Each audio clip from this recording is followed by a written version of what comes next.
안녕하세요. 호랑이형님 리뷰하는 호랭박사입니다. 호랑이형님 3부 19화 흥계와 모란 그리고 편 리뷰를 시작하겠습니다. 지난 화에서 흥계라는 인물이 언급되었는데요. 혹시 흰산 일족이 아닐까 예측해봤는데 그게 맞았습니다. 흥계는 완달이 오래전 낳았던 자식인 것 같고 그의 딸로 추정되는 모란도 이번 화에서 실루엣이 나왔죠. 완달이 이들의 곁을 떠난 뒤에 모란은 부족도 없이 홀로 떠돌다가 몇 년 뒤에야 한 번씩 복귀하는 식으로 지내는 것 같고요. 흥계는 인간과 어울려서 자기 후손도 만들고 부락을 만들어서 살고 있었습니다. 아마 이 둘의 어머니는 완달이 흥룡과 싸울 때 삼실로 도움을 줬던 여진이 아닐까 싶은데요. 만주족 설화 여진 정수에서도 완달과 여진의 아들 딸로 흥계와 모란이 나오기 때문입니다. 흥룡과의 전투 전후로 완달은 여진과 부부가 된 것 같은데 이때 낳았던 첫 자식이 아마 흥계와 모란 아닐까 싶어요. 그렇다면 둘은 엄연히 완달의 피를 이어받은 흰산 일족이고 대흥 함화 못지않게 강한 힘을 갖고 있을 겁니다. 특히 모란은 과거 곤륜과도 싸워본 경험이 있는 것 같고요. 대흥 삼형제가 묘역에 묻혀버린 지금 흥계와 모란은 완달에게 큰 힘이 될 전력임이 분명합니다. 여기서 잠깐, 그렇다면 흥계와 모란의 엄마 여진은 인간일까 짐승일까 궁금한데요. 제 생각에는 인간일 가능성도 있을 것 같아요. 그 이유는 바로 흥계의 노화 때문입니다. 제가 호형을 보면서 흥계 정도로 폭삭 늙은 흰산 일족은 딱 한 명 봤습니다. 바로 흰눈썹이죠. 흰눈썹은 반인 반수인데 아린이 흰산의 주인일 때는 흰산의 버프를 받아서 멀쩡하게 젊은 몸을 유지하다가 아린이 없어지자 바로 급 늙어버렸습니다. 흰산의 힘 없이는 노화를 막을 수 없다는 거죠. 반면 세계관에서 늙은 마귀라고 불리우는 이령은 흰산의 도움 같은 거 없이도 2부 내내 소시적 모습을 그대로 유지하고 있습니다. 반인 반수인 흰눈썹만 할배가 되어버린 건데 흥계도 어쩌면 반인 반수이기 때문에 노화에 문제가 있었던 게 아닐까 싶어요. 과거 얼음굴에서 있었다고 언급되는 이유도 노화로 인한 질병 때문이 아니었을까 추측해봅니다. 흥계는 흰산 일족의 고질병인 다리 부상까지 갖고 있는데요. 압카나 아린처럼 절뚝이는 수준이 아니라 그냥 걷지를 못합니다. 흥계가 저 정도로 노화가 됐다면 오늘 실루엣만 등장한 모란도 꽤 나이가 든 모습이지 않을까 예상되고 여진은 이미 한 1000년 전에 노화로 죽었겠네요. 다시 작품 리뷰로 돌아오겠습니다. 흥계는 저 멀리 모란이 타고 다니는 공중부양 기구를 발견하고 반갑게 소리치는데요. 기구 끝에 하얀색 의복을 휘날리는 모란이 보입니다. 천막의 외형을 보면 뾰족한 동물뼈로 뼈대도 세우고 장식도 한 걸로 봐서는 이전 화에서 흥계 일족이 짓던 천막과 비슷한데요. 아마 모란이 먼 옛날에 흥계 부족에게 천막 짓는 양식과 방법을 알려준 게 아닐까 싶어요. 그리고 바닥에 밧줄이 있는 게 눈에 띄는데 이 밧줄은 기구를 잠시 고정시킬 때 나무에 묶어두는 용도였습니다. 흥계는 모란이 동쪽 바다로 떨어졌는데 다시 돌아왔다고 신이 나서 얘기하는데요. 제가 호형 지리 분석이 취미라서 과연 흥계와 모란이 사는 곳은 어디일까 생각해봤습니다. 방금 전에 흥계가 동쪽 바다를 봤다는 얘기를 했는데 여진정수 신화의 배경이 되는 장소가 흥룡강이죠. 이 강의 하류로 가면 동쪽 바다가 보이는 곳이 나오긴 합니다. 그렇다면 흥계 부족이 사는 곳은 이 흥룡강 하류의 어딘가가 아닐까 싶네요. 또 다른 후보로는 흥계가 비록 바다라고 하긴 했지만 근방에 바다만큼 큰 호수가 하나 있습니다. 이름부터 흥미롭게도 흥계호인데 발해가 영토로 관리하던 지역입니다. 바다가 아니고 민물호수이긴 하지만 크기가 엄청난데요. 위아래가 100km고 좌우가 60km입니다. 사진을 보면 그냥 바다라고 해도 무방할 정도의 비주얼이죠. 흥계호의 역사를 살펴보자면 고구려 시절 이 일대의 숙신을 정벌해서 지배했다고 하고 이 근방에서 한국형 그릇과 온돌 흔적이 발견된다고도 합니다. 발해 시절에는 명백하게 행정구역을 설치하고 지배했던 지역이고요. 흰산과 그렇게 멀지도 않죠. 현재 흰산 일족이 발해와 연관이 깊게 나오고 있기 때문에 완달의 옛 자식인 흥계와 모란이 거주하는 지역으로 흥계호가 설정된다면 꽤 재미있는 설정이 될 것 같기도 합니다. 다시 돌아와서 흥계는 모란에게 아바이가 찾는다라면서 함께 곤륜과 전쟁하러 갈 것을 제안하는데요. 약간의 치매기가 있는지 근데 곤륜이 뭐였더라 라고 합니다. 상태가 정말 안 좋아 보이네요. 흥계의 부탁에도 불구하고 모란은 자식과 아내 버리고 간 아빠를 이제 와서 뭘 도와주냐며 단칼에 거절합니다. 완달이 흰산의 힘을 환원하고 소멸에 들어간다는 소식은 들었는지 죽을 때가 되니까 이제야 찾느냐면서 더더욱 역정을 내죠. 모란은 흥계에게 절대로 완달에게 가지 말라고 경고한 뒤에 저 멀리 동쪽 바다를 향해서 사라집니다. 흥계는 오랜만에 만난 누나와 헤어지는 게 싫었는지 어린아이처럼 눈물을 보이며 모란이 떠나가는 걸 지켜보죠. 이어서 모란의 경고 따위는 무시하고 바로 완달 방향으로 튀어가기 시작합니다. 애초에 모란은 안 갈 걸 알고 있었는지 혼자라도 가려고 생각했던 모양이네요. 흥계 혼자 가는 게 아니고 상당수 부족원들도 함께 참전하려는 것 같은데요.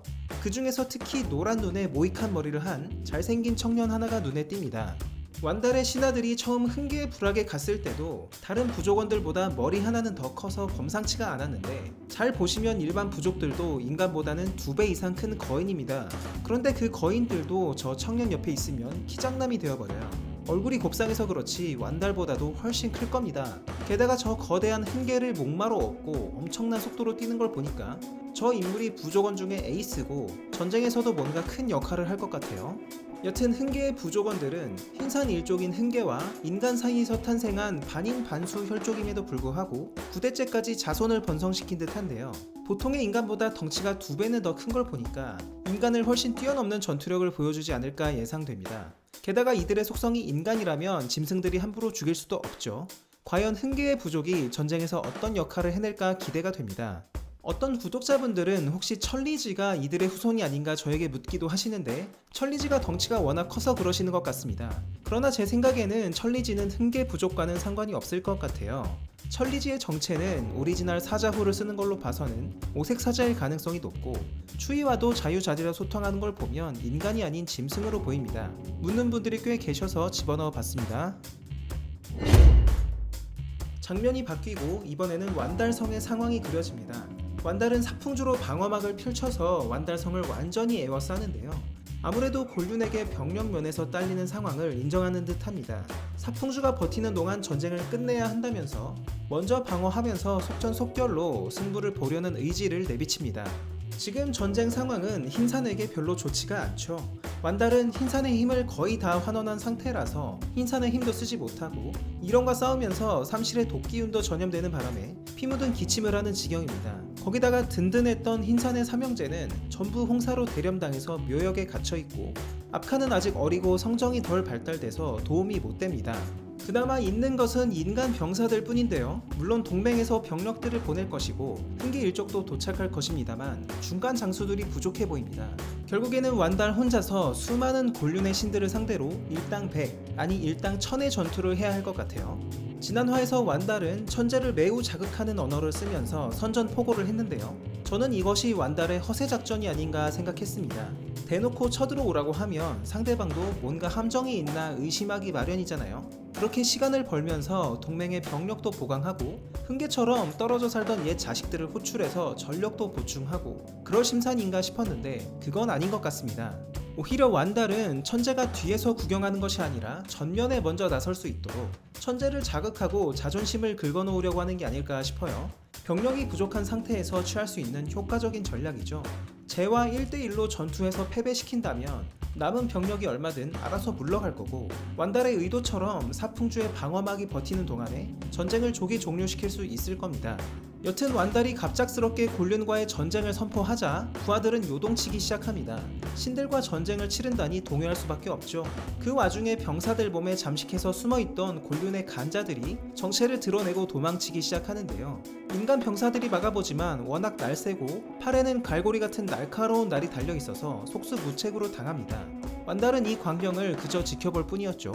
결국 5마리 전부 다 지하수로를 통해서 성 밖으로 무사히 도망치는 데 성공합니다. 간자들은 완달성 인근의 어딘가에서 집결하는데요. 대장으로 보이는 놈도 완달의 인간 병력들과 한 차례 전투를 했는지 여기저기 핏자국이 묻어 있습니다.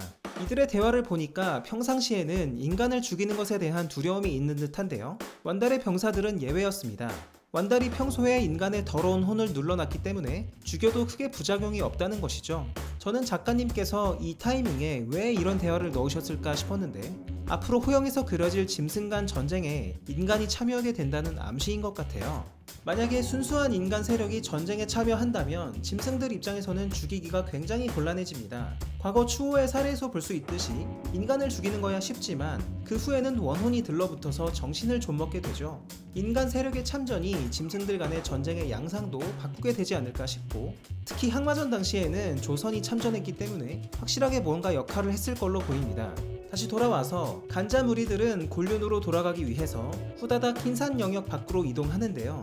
그곳에서 무리를 기다리고 있던 군기가 바닥에서 솟아오른 뾰족한 돌에 찔려서 처참하게 죽어있는 것을 발견합니다. 여기저기 뾰족한 지형이 솟아있는 게 마치 스타크래프트의 럴커가 공격한 것 같은 모습이었죠.